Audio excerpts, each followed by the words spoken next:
Hello. Today I wanted to talk about what I see as the quote-unquote elephant in the room as far as Lord of the Rings and standard interpretations of it are concerned.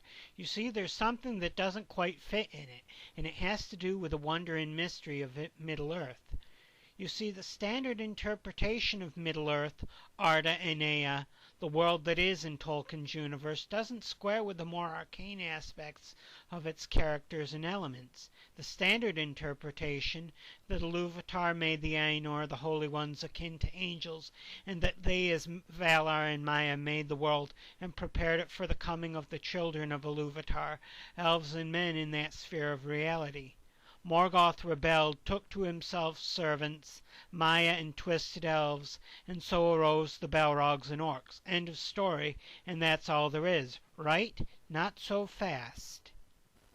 You see, there are elements to the tale that don't quite fit in with this standard view of the story, and it's these I wanted to point out for you in this video.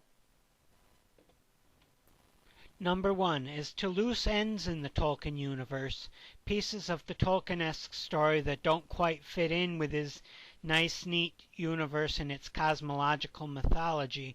In The Lord of the Rings, Fellowship of the Ring, the company is waylaid not by Saruman at the mountain pass like in the movie, but by Caradhras itself and the spirit of the mountain.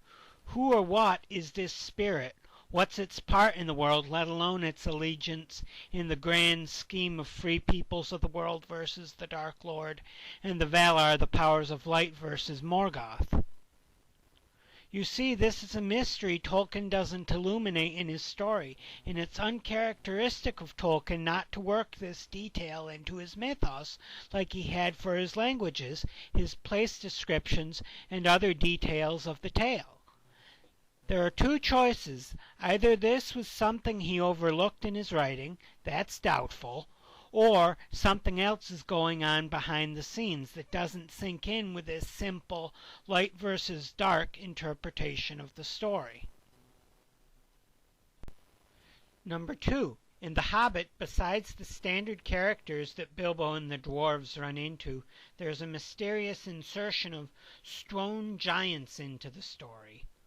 What are these giants? Where do they come from? And how do they fit into the grand story of the Valar versus the enemy, or Sauron versus the elves and the men of the West? Tolkien doesn't say, and that's a mystery in its own right.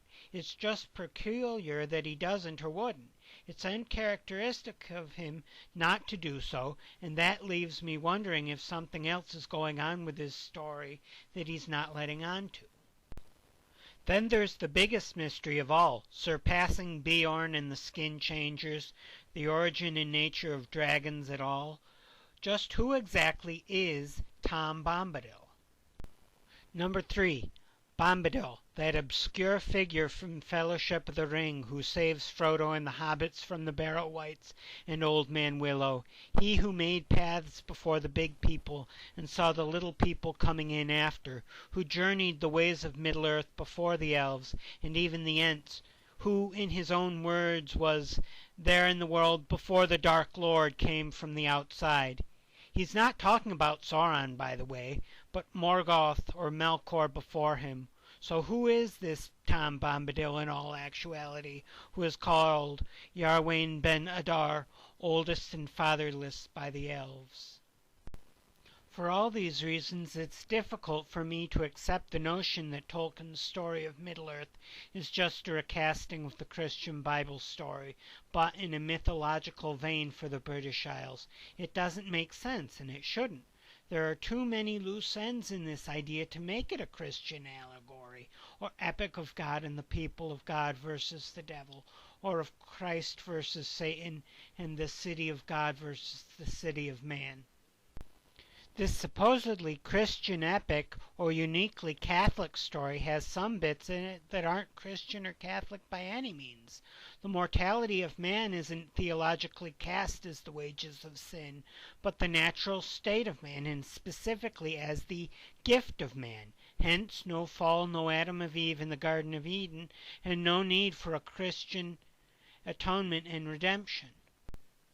Creation isn't the unique function of Eru Iluvatar or God as it is in the Judeo-Christian story, but is carried out by the Valar and Maiar below him, who are supposedly just angels, but Tolkien in his mythology casts them as gods as well. So how do you explain away that one in a Christian interpretation of Middle-earth? And getting back to my Bombadil example, just who or what is Tom Bombadil? One of the Valar in an alter ego, a Maiar spirit, Eru in another aspect of himself, kind of like the Holy Spirit, or something or someone else? That's the biggest question we've got to deal with here in light of this so-called Christian understanding of the story. Me, I don't buy the so-called Christian Catholic interpretation, nor do I accept the simple view anymore that this is just a simple white hats versus black hats story when we talk about Sauron versus the free peoples of the world, or Morgoth Melkor versus the powers, or the Valar as they are also known.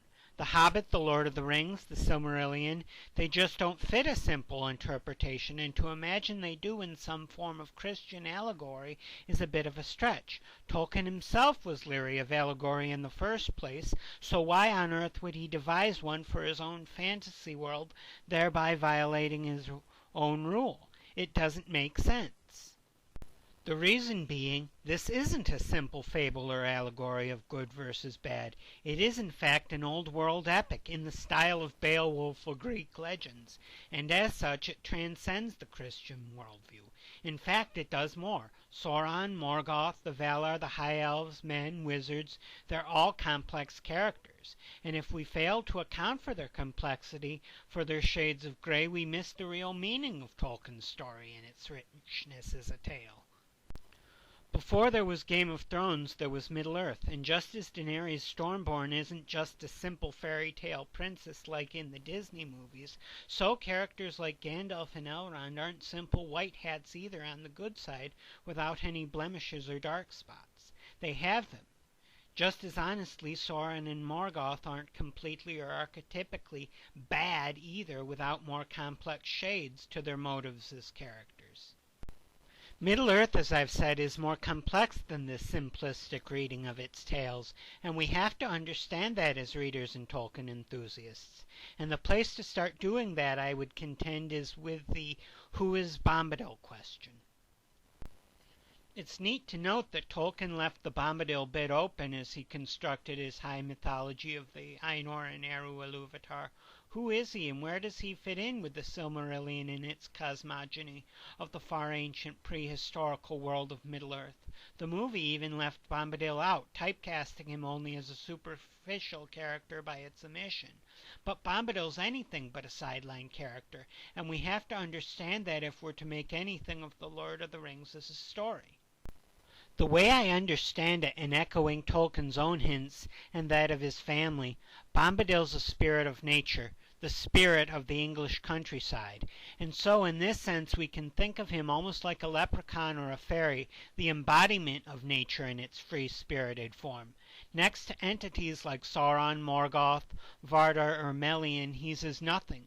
But in his element, the countryside where he resides, he's strongest because he is the incarnation of that countryside in its natural spirit. And in a weird way, he's older than them all because he arose out of the Song of Ilúvatar, and from him the songs of the Ainur arose and formed the world out of its themes. In some ways, you could even say he was the Song of Ilúvatar personified. Therefore he truly is eldest and fatherless among all other beings of the world, and while an offspring of Ilúvatar's thought himself, in this instance he is not a person within Ilúvatar like in the Christian Trinity, because Eru is distinctly a singular person being the father of all. Therefore he truly can be oldest and fatherless because he preceded all others in the mind of Eru Ilúvatar, and yet is not so much a child of Ilúvatar himself as he'd be an expression of his thought as a separate object or mode of expression. Think about this closely. This isn't Christianity by a long shot. It's paganism, albeit in a Catholic veneer. Middle-earth, its peoples, even its conception in the mind of its author is essentially a pagan epic, and we should be proud of that fact and glory in the wonder of this master story as it proceeded from the pen and the mind of its storyteller. So next time you hear about Tolkien having expounded a Christian or Catholic story, remember this. Middle-earth is much larger than any Christian allegory of it, or expression of Christian meaning.